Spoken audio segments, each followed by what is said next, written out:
Welcome everyone to episode 57, I believe I got it right this time, of MOTD. I'm looking at two mods today, the first of which is Almalexia's Regalia female mage robes, and these are from Morrowind and they come in 10 variations. Now in those 10 variations there are enchanted versions and unenchanted versions. I've got the enchanted versions which don't make a difference, but just to have a look, here we go. They've all got the same enchantment, I believe. Magicka regenerates 50% faster, all spells last 50% longer, and this goes for all of them as you can see. Anyway, this is Azura's aspect, and of course this is female only.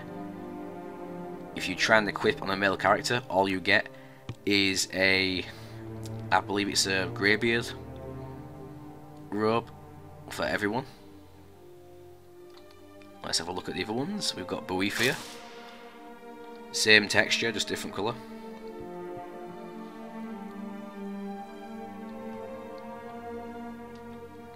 Furious.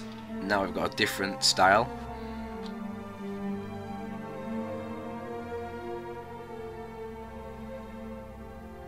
I think it looks nice. I think they all look pretty good, to be quite honest with you. Anyway, let's move on to the next robe.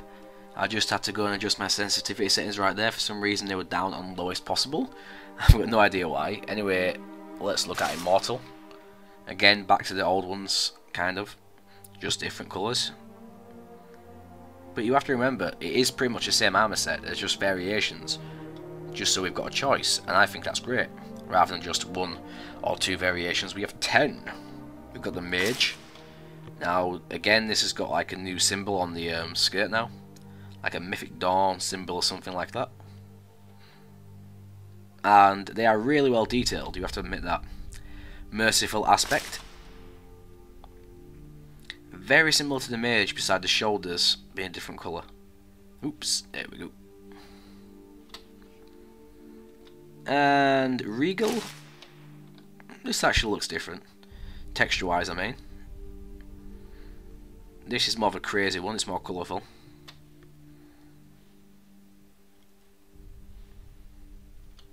We've got Traditional, which again changes from the skirt to this loincloth kind of thing.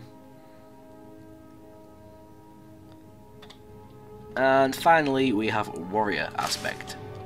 Ooh, now to be honest, I might say Warrior is my favourite out of these. With the Elder Scrolls design, the Skyrim logo on the little loincloth, whatever it is. Yeah, I think the Warrior is my most favourite one out of them all. Yes, it is, totally. And you might be thinking, where are the boots and the gloves and the such? Well, apparently Almalexia did not wear gloves or boots, just this armour. Now, I believe you do get a set given, but they are dummies, so I believe they don't appear on your character, but they still have the stats of armour, so you get all the stat benefits of the armour, but you don't have to see them. Anyway, how to get these? Well, there is two ways, I believe. Now, the first one is crafting them. You can craft the basic versions at the forge. Now, that's the unenchanted versions, and they are very cheap to craft.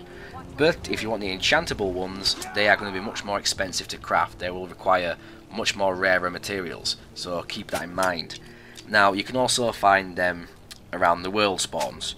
Now, you will find corpses of hands of Almalexia in the wilderness, and just basically loot their bodies and you will find sets of these armors. Now, up last today is the Dragon Slave spell. Now, this magic spell has apparently been inspired by the Dragon Slave from the anime Slayers. Now, I've not watched this, as I said, I'm just Dragon Ball, nothing else. Now, this is a weapon of mass destruction, and apparently can take out a city with a single blast. Now, let's try it.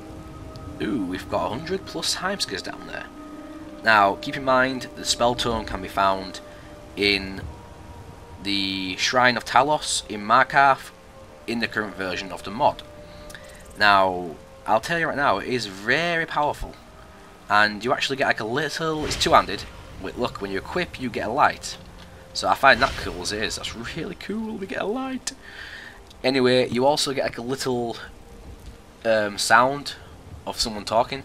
I imagine that's the anime character from the series Slayers, but it's quite cool. Now let's check it out.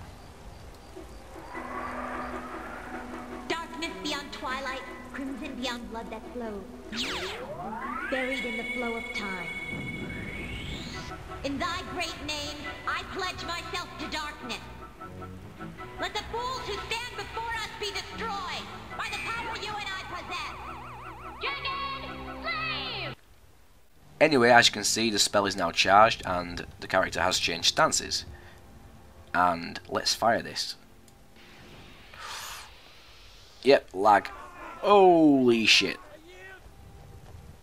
All those hamskers. Ooh, we got jumping guards.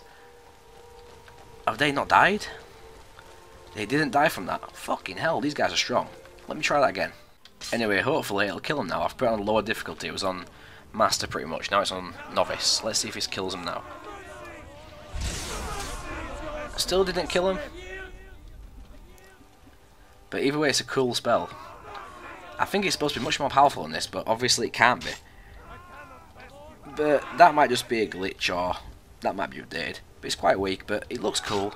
And it is supposed to be quite powerful, but whatever. Anyway, that will do for today's episode. So please check the box below to download these mods. Please like, comment, subscribe, and there should be a playthrough of another quest mod arriving tomorrow or Thursday. So check that out. Thanks for watching, guys.